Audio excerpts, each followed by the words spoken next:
my parents tried to force me to become my disabled sister's caregiver after I gave up my entire childhood for her. So I called Adult Protective Services for abandonment. So I'm 25 and have been living on my own for 3 years in this ground floor flat that I worked my ass off to afford. My older sister Holly is 32 and has cerebral palsy and learning disabilities that mean she needs round-the-clock care. My parents have been her caregivers her whole life, and honestly, my entire childhood revolved around Holly's needs. I never got birthday parties because Holly couldn't handle the noise. Never did sports because my parents couldn't drive me to practice and watch Holly at the same time. Never had friends over because Holly needed quiet. Every family vacation was to the same handicap-accessible cabin 2 hours away because Holly couldn't handle change. I moved out at 18 the second I could and got a job at a call center while going to night school. Worked 60-hour weeks to get my degree in graphic design, and finally got a remote job that pays decent. I found this flat that's perfect for me. Close to shops, has a little garden, everything I never had growing up. My parents visited maybe twice the whole time I've lived here. They only called when they needed me to watch Holly so they could go to a doctor's appointment or grocery shopping. I always said yes even though Holly would scream the entire time and throw things at me because she didn't like change. 6 months ago, my dad started making comments about how my flat would be perfect for Holly. It's all one level, wide doorways, accessible bathroom. He kept pointing out modifications I could make to accommodate her wheelchair better. I laughed it off thinking he was just making conversation. Then my mom started asking about my work schedule, how flexible it was, whether I could work while caring for someone. I told her I was happy with my current situation and changed the subject. 2 months ago, they invited me for dinner and ambushed me. They'd already talked to Holly's social worker about transferring her care to me. They'd looked into government assistance I could get as her caregiver. They'd even figured out how to modify my flat using some grant money. They presented this whole plan about how I'd take Holly during the week and they'd take weekends. I said absolutely not. My mom started crying about how tired they were, how they'd given up everything for Holly, and now it was my turn to help. My dad said I was being selfish, living alone in a flat that could house Holly when they were struggling. I reminded them that I'd already given up my entire childhood for Holly.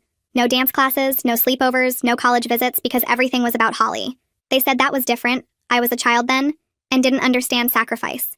Now I was an adult and needed to step up. I left and didn't speak to them for 2 weeks. Then they started their campaign. They told every relative that I was abandoning my disabled sister. My aunt called me crying about how could I let Holly suffer. My grandma said she was disappointed in me. My cousins posted about ableism and family responsibility on Facebook, clearly aimed at me. My parents started bringing Holly to my flat uninvited, leaving her at my door saying they had emergencies. The first time I let them in and watched her for 6 hours while they disappeared. The second time I called Adult Protective Services and reported abandonment. My parents had to rush back and deal with a social worker. They were furious but couldn't say much with the social worker there. Then they tried guilt. They had Holly call me crying saying she missed me and wanted to live with me. I knew they coached her because Holly never expressed complex thoughts like that. They sent me photos of Holly looking sad with captions about how she needed her sister.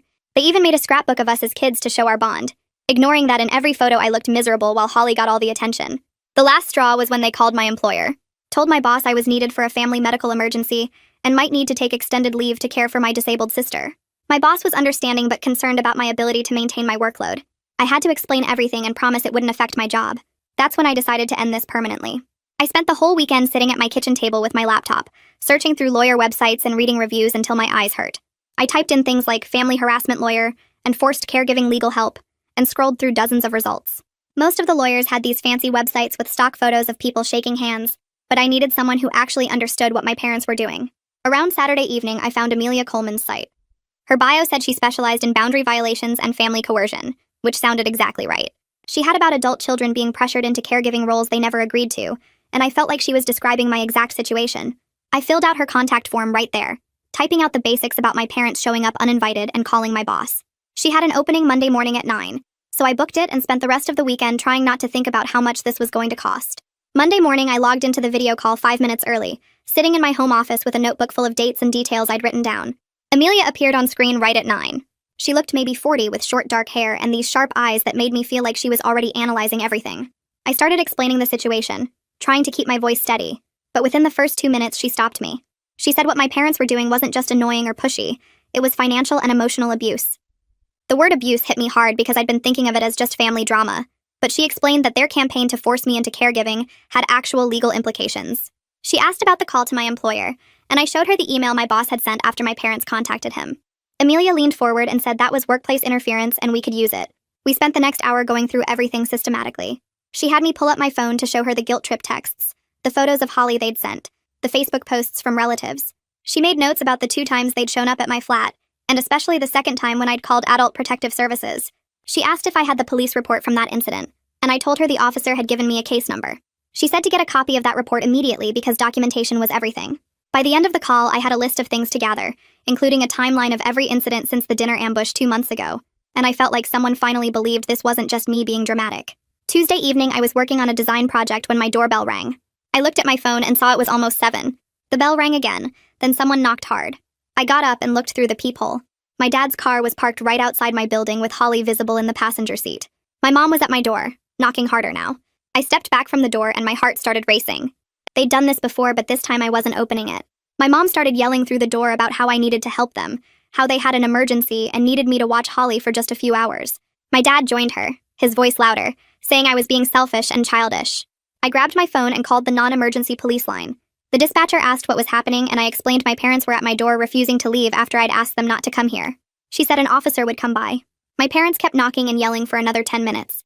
My dad said I was living in a flat that could house Holly while they struggled. My mom said I'd understand when I was older and had my own family responsibilities.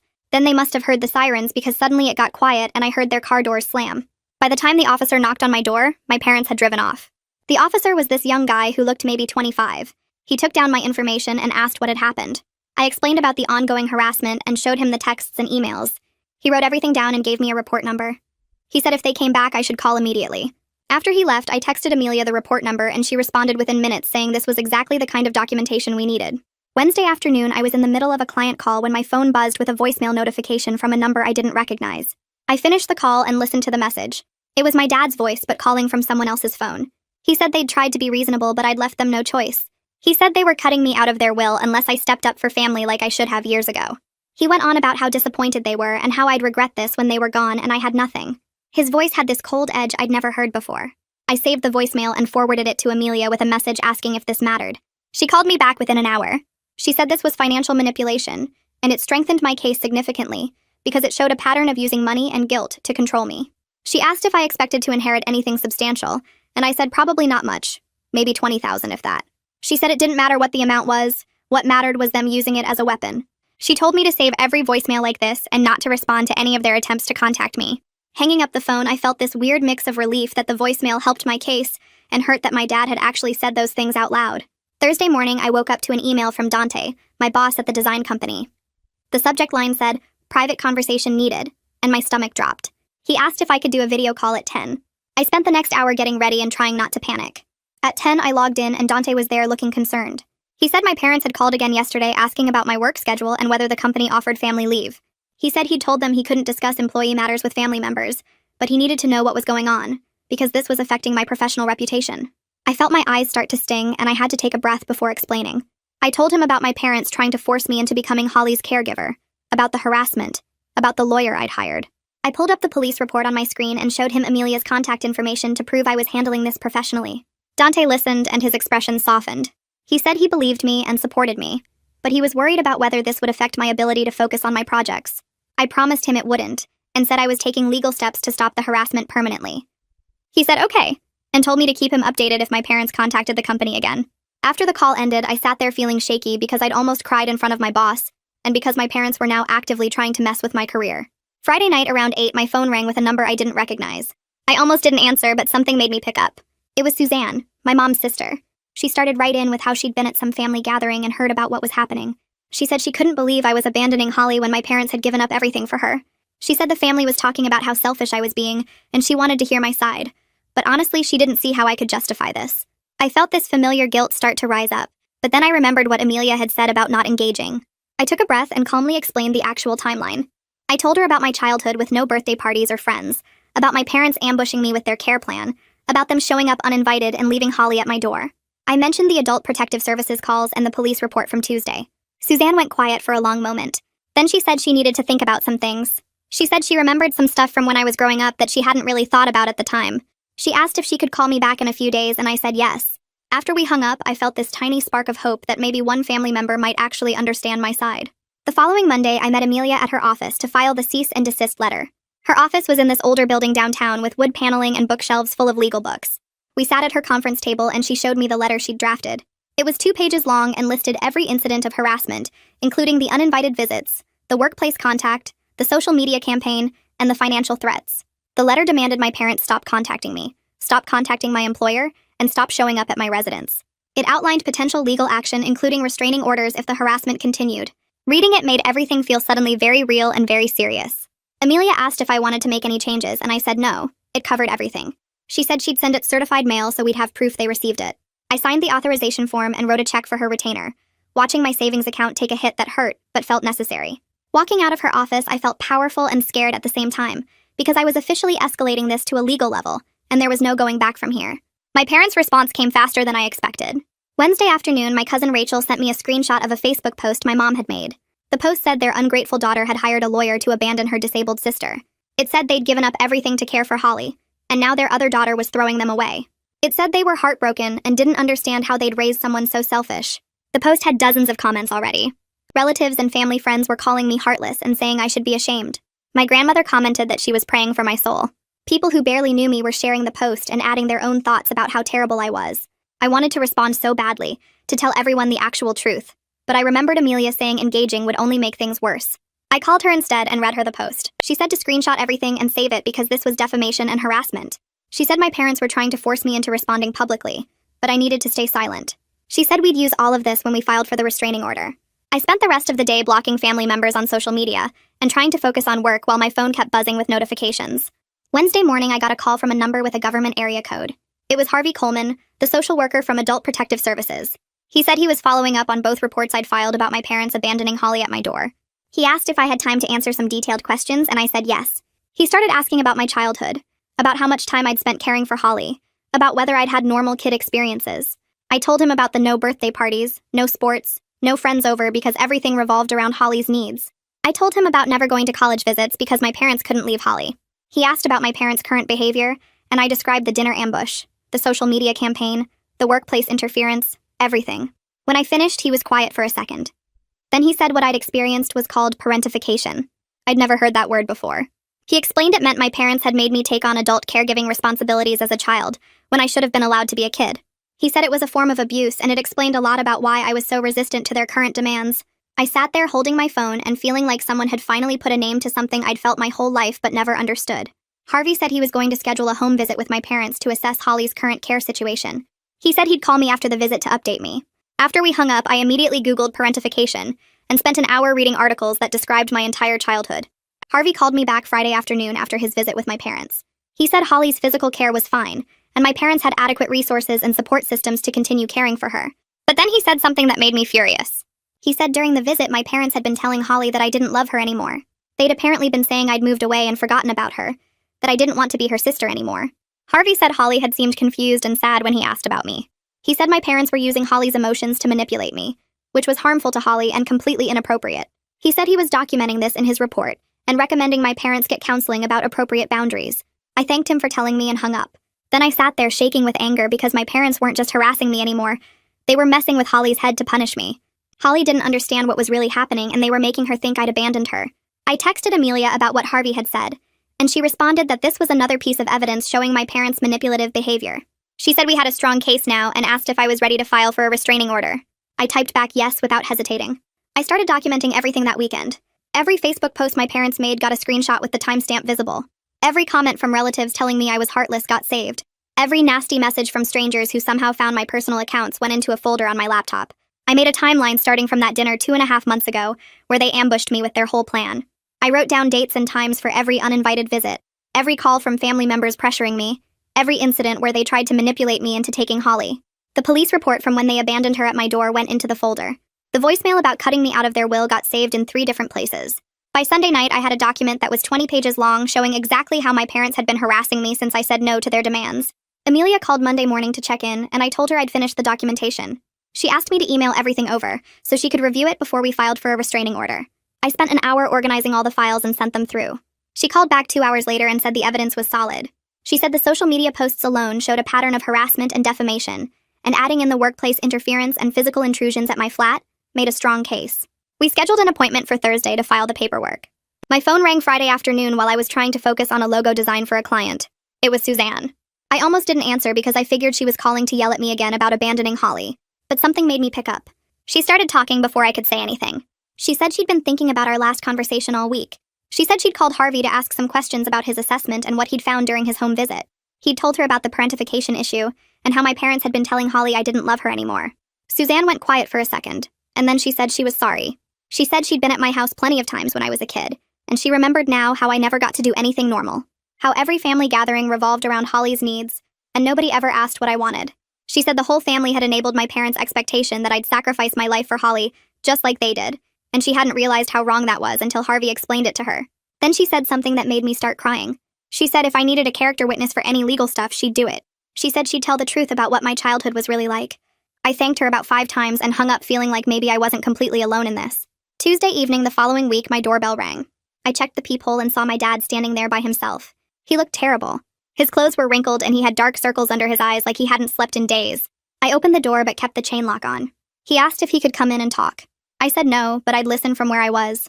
He said my mom was having health problems from the stress of caring for Holly. He said they didn't need me to take over completely. They just needed some help. He looked so defeated standing there that I almost felt bad. I told him there were professional care options and respite services that could give them breaks without putting everything on me. His whole face changed. He got angry and said I was trying to throw Holly away like garbage. He said they'd raised me better than to abandon family when things got hard. I told him I'd already given up my entire childhood and I wasn't doing it again. I shut the door while he was still talking. Thursday morning, I had my first appointment with Natalie Pruitt. Her office was in this old house that had been converted into a therapy practice. She had me fill out some paperwork about what brought me in, and then we talked for almost an hour. I told her about Holly and my parents and the constant pressure and how I couldn't sleep anymore.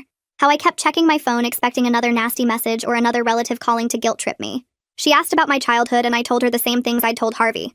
No birthday parties, no sports, no friends, everything about Holly. Natalie said something that stuck with me. She said my guilt about Holly wasn't rational because I was a child who had no choice in any of it. She said my parents were repeating the same pattern now, trying to sacrifice one daughter's well-being for the other. She said the fact that I felt guilty about protecting myself showed how deeply they'd conditioned me to put Holly first no matter what. We scheduled weekly appointments and I left feeling like maybe therapy could actually help. Harvey called the following Monday with news that completely shocked me. He said during his assessment he'd asked Holly directly what she wanted. Not what my parents wanted for her, but what Holly herself wanted. And Holly had told him she was interested in living with other people her age in a group home setting. She'd apparently been watching TV shows about people with disabilities living independently, and she wanted to try it. Harvey said my parents had never asked Holly what she wanted. They'd just assumed she'd be scared of change and need to stay with them forever. But Holly had told him she was tired of being at home all the time and wanted to meet new people. I sat there holding my phone and feeling this weird mix of relief and anger. Relief that Holly actually wanted something different. Anger that my parents had never bothered to ask her and had just assumed I'd take over their role without question. My parents found out about Holly's conversation with Harvey by Wednesday. I know because they went completely insane on social media. My mom posted this long thing about how I'd poisoned their daughter against them. How I'd manipulated a social worker to steal Holly away and destroy their family. The post included my full name and the name of my graphic design company. By Wednesday afternoon, I was getting messages from complete strangers. People I'd never met were telling me I should be ashamed of myself. That I was a terrible person for abandoning my disabled sister. That I deserved whatever bad things happened to me. My anxiety went through the roof. I couldn't focus on work. I kept checking my phone every 5 minutes to see if there were new messages or comments. I called Amelia in a panic and she told me to screenshot everything and add it to the documentation. She said this social media campaign was harassment and defamation, and it made our case for a restraining order even stronger. Tuesday morning, my phone rang with a number I didn't recognize. It was the security guard from the building where my company's main office is located.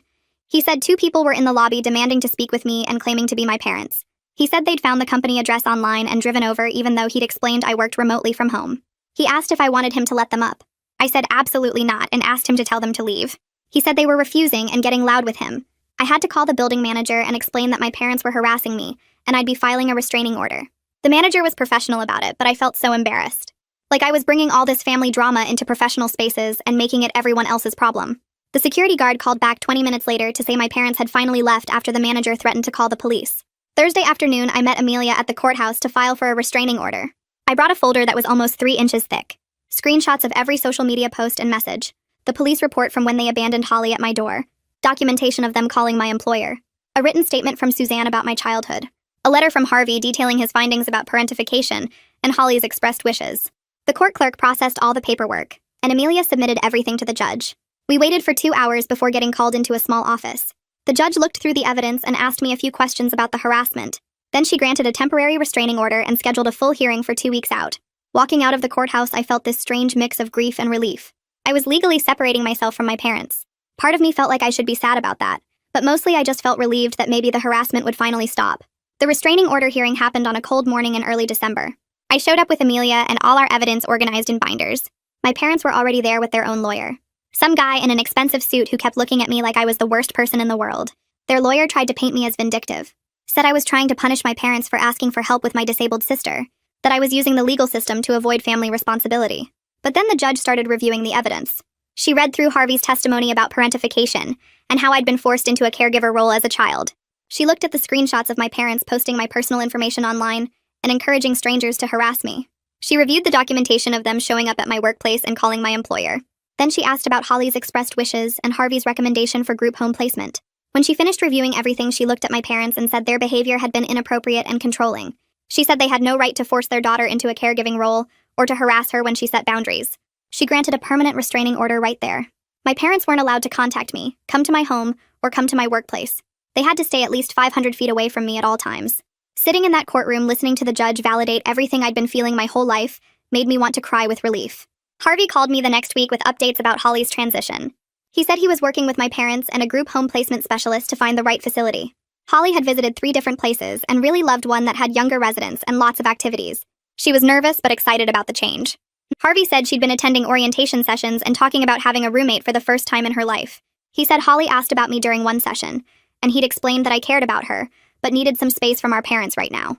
Hearing that Holly was actually happy about this move made me feel good and sad at the same time. Good because she was finally getting opportunities to be independent and make friends. Sad because she should have had these chances years ago instead of being kept at home because my parents assumed she couldn't handle change. Holly moved into the group home 2 days after Christmas, and I kept seeing Natalie every week through January because the whole situation left me feeling weird and mixed up. Some days I felt relieved that the harassment finally stopped and I could go back to my normal life without checking my phone every 5 minutes for angry messages. Other days I felt guilty, like maybe I should have tried harder to help my parents or found some middle ground that didn't end with a restraining order. Natalie kept reminding me that the guilt wasn't based on anything real. She explained that my parents had trained me from childhood to feel responsible for Holly's happiness and their stress, and just because that training was deep, didn't make it true or fair. She walked me through all the times I'd tried to set boundaries or suggest alternatives, and my parents had shut me down or manipulated me into backing off.